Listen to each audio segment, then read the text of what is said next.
Well, welcome in, Pine Belt. The New Orleans Pelicans games are now coming to free TV over the air, and the Pelicans and GrayMedia have announced a deal to bring most games to fans across the Gulf Coast. That's right. So Gray will launch the new Gulf Coast Sports and Entertainment Network, and John Snell explains what's in store for fans. We were just so excited to see that there were going to be so many more people. Pelicans owner Gail Benson is doing more than simply changing channels. It was so limited before, only a certain amount of people could see it. Benson and GrayMedia inked a deal to bring every locally broadcast Pelicans game to New Orleans and at least 10 other markets along the Gulf Coast. The stations will form the Gulf Coast Sports and Entertainment Network, a new sports channel with the Pelicans as the marquee attraction. That's so important because we really have not had the opportunity to extend ourselves beyond the New Orleans market. Dennis Lauscha serves as president of the Pelicans and the Saints. The football team may have New Orleans in the brand, but the region helps ring the cash register. Lauscha says fans outside the New Orleans area now account for 38% of Saints season ticket holders. So if the Pelicans are going to be successful, we really do have to reach well beyond the New Orleans market. The new network debuts in coming weeks on televisions from the Florida Panhandle to East Texas and even a sliver of Arkansas, potentially reaching a population 16 times larger than the Pelicans' current deal. Well, so what does this partnership mean, the idea that you're in New Orleans and at the moment 10 other markets? I mean, it's exactly what we wanted. Last year, 7 Pelicans games on Gray stations drew an average of 46,000 households, 3.5 times the audience on traditional cable.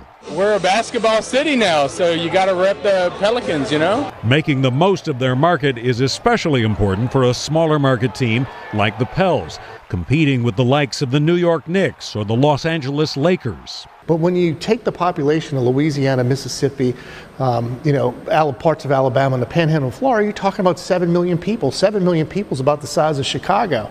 Technology has created so many ways to watch sports: cable, satellite, streaming, traditional over the air. But it's also muddied the waters. Dennis Lauscha concedes everybody in the league is trying to figure out the best way to reach fans. Our inability to reach people in these outside areas has really been tough on us, and so hopefully we've cracked the code and now we can reach those folks. The Pelicans also have a special place in Gail Benson's heart. From what I have read, you were kind of the initial driving force to buy the Pelicans? I was. Tom Benson was not a big fan at first, and then we realized that the league was selling the team because they had it for a long time and they wanted to get rid of it. You kind of had to sell them on it? We did, because it was expensive. At the time, it was very expensive. Benson has said she will never sell the team in her lifetime. Because a lot of people might just cash out. What drives you to want to remain the owner? Well, the players and then the fans. And then I feel like if you cashed out and you sold everything, what would you do with the money? I mean, you need to have some purpose in life. And I feel like this is the purpose that I've been called to do. And Tom Benson started it, and I want to see it through. The next chapter in the Pelican story begins in a few weeks in living rooms along the Gulf Coast. And the first of the games will air when the Pelicans host the Chicago Bulls for the season opener October 23rd. We'll have more information about where to find those games on the new network in the coming days. So, Ellie, I think this is pretty much a huge deal for people not just along the Gulf Coast, but for all over. Because living here in Mississippi, obviously we don't have pro teams. So everybody here is in football. They're probably a Cowboys fan because that's who they see.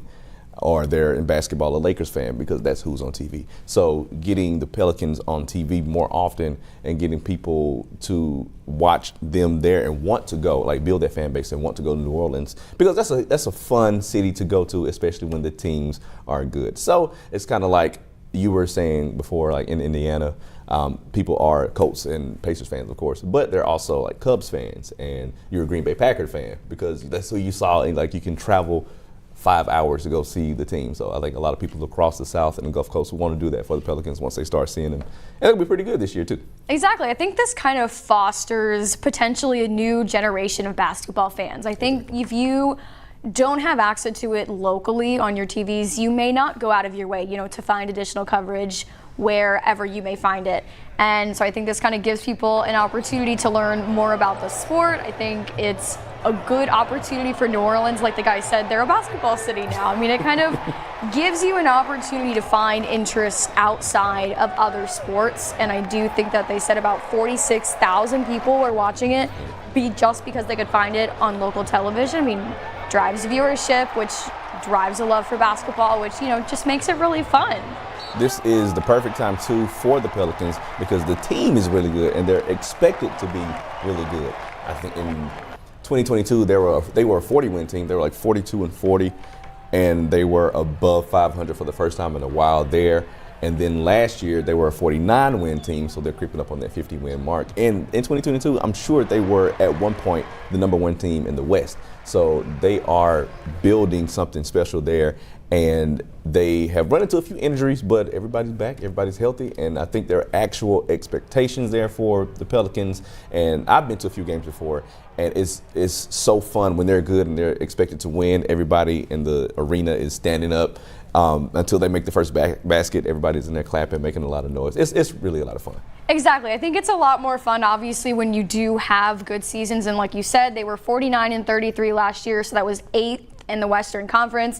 And then this year, if they have a straight winning season, that'll be their 3rd straight win, which will be the first time ever in franchise history for them to have 3 winning seasons in a row. So I think that'll be really exciting. And obviously, it's a lot more fun to watch, you know, when teams succeed.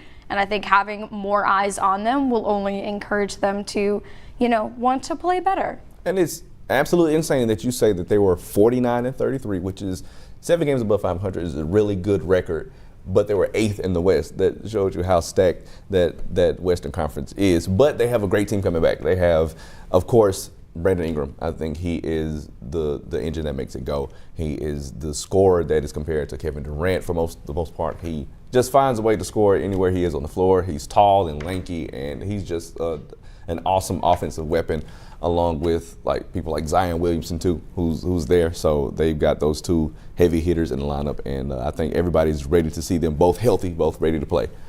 Well, I think it'll be really interesting too because Ingram is in the last year of his 5-season contract, so he is looking for that extension, and hopefully, you know, he sees this as a program that he can help develop and want to continue to be a part of and hopefully drive them into another winning season and hopefully into the postseason as well. There were a lot of rumors last year going into it about him wanting to leave, but he never came out and said anything like that. Exactly. And I'm sure he wants to be a part of a winning culture that they're building there, like you just said.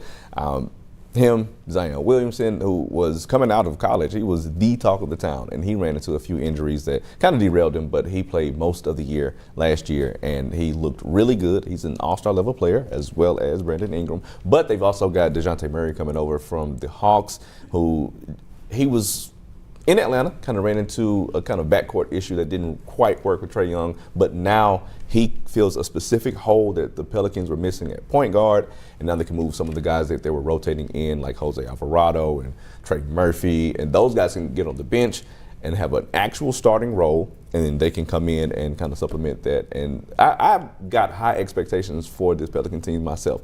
I think they'll be like one of the top 4 teams in the West this year if they stay healthy. All right, we can put that on there right now that you think they're going to finish 4th in the Western Conference. They're going to finish 4th in the Western Conference, all healthy, relatively healthy, because I can't see anybody else in the West outside of the Nuggets maybe beating them, because that's fair. They were #1 at one point 2 years ago when everybody was healthy, everybody was on the court, and they didn't have DeJounte Murray, who's a really good player. So, yeah, top 4 team in the West, and, you know, possibly making it to the Western Conference Finals. We'll see. I hear you, and I think it's also important to kind of mention, like you said, there are people that are returning from injuries. I think Zion Williamson, especially in his college career, all eyes were on him and what he would do in the pros, and it seems like as soon as he got there, he was dealing with injuries, which kind of drew some attention away. So now that he's back, let's see if Brandon Ingram stays, and we'll just see how the team is able to develop, especially with so many off-season moves, and we're only a month away from preseason now. So all these things are going to start wrapping themselves up pretty soon. They are. I'm a fan of teams that are young and hungry. Like, Yeah. I hate when teams, like, they may find success or may think they found success and they get kind of lazy. They get comfortable. Yeah, they get comfortable and they don't continue to build on what they have started. So you can see the last year, 49 wins, year before that, 42 wins. The years before that, those guys, most of them, they know what it's like to be on a losing team, and they're trying to get rid of that. So you mentioned that it would be 3 straight winning seasons if they get it to this year. So those guys, they're not trying to go back to those 30-win, 20-win years. Like, they're ready. I think they're ready. I have faith that they're ready. I think so too, and I think it helps to have strong leadership. You know, they've got in head coach Willie Green, who is looking for his 3rd season to be a success. Like we said, it'd be their 3rd winning season. So I think it helps to have somebody that's there and is interested in helping develop young players and really foster a strong NBA team, especially when we're going to put our money on the fact that they're going to finish 4th in the Western Conference. You can see that Willie Green, he's really connected with those guys. Right. Some guys come in and they have their head coach and they're really like militant and they drive players. Everybody has their coaching styles, but they kind of drive players away. Like, their morale, you can see, goes down, but he empowers these guys. He lets them do their thing, and he keeps a structure there, and that's what you need. You need leadership, you need structure, and the Pelicans are one of the deepest teams, I think, which is why I say they're going to be a top 4 team, because I think they're really deep with DeJounte Murray now, and they have C.J. McCollum. I left out C.J. McCollum.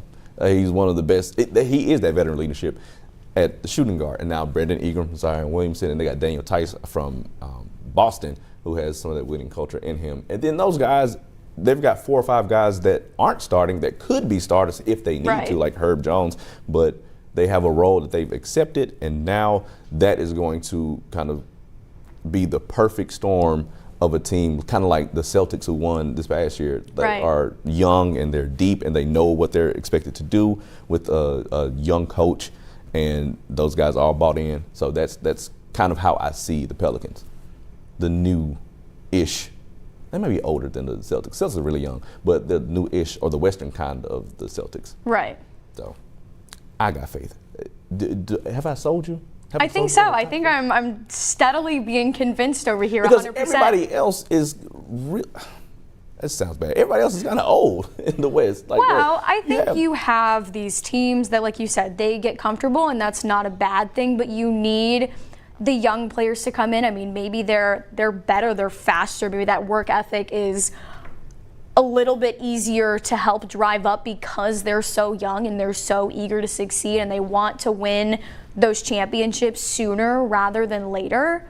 Plus, with the risks of injuries these days, I mean, the sooner you can get in, you can get your time in, you can get your wins. I mean, they stay healthy. Okay, maybe OKC is a young team that's going to be really good. Right. You can't count out the Nuggets. But just off the top of my head, anybody else to just say that they're definitely going to be better than the Pelicans this year, I cannot think about it. I can't guarantee you that. So that is, in my heart of hearts, 50 wins, top 4 seed, winning a first round series. Yeah, you can. I'm here for it. I think we've got Trey on the record now, so we'll have to check back in at the end of basketball season, I suppose.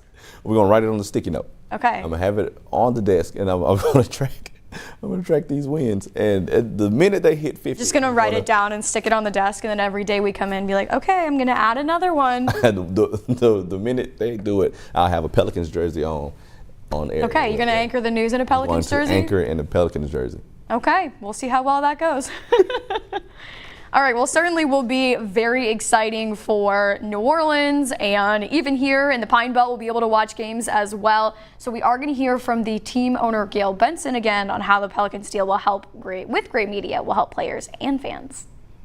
This, I guess, is growing the fan base too, more eyeballs. Well, sure, because, you know, it was so limited before, only a certain amount of people could see it, and now it's open to so many people that will be able to see it, which will be great for our players and our fans. You know, I think last year there were something like 10 games. Yes. It was probably a little bit of a risk at the time to do something different. Yes, but now we feel like we're open to do more things and be out in the community more. How gratifying was it to see, you know, the numbers and how many more eyeballs were we on were it? just so excited to see that there were going to be so many more people that were going to be able to watch us, which is really great. It's good for our players and fans. And I guess the fact that it's free too. Yes, that helps.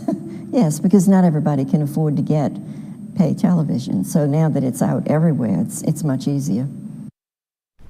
And again, the first of the games will air when the Pelicans host the Chicago Bulls for the season opener on October 23rd.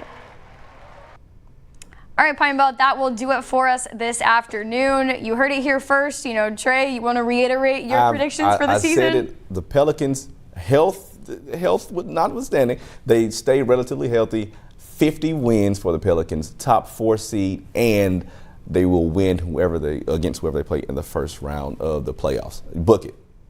All right. Well, thanks so much for joining us. We will see you back here at midday. Have a great rest of your morning.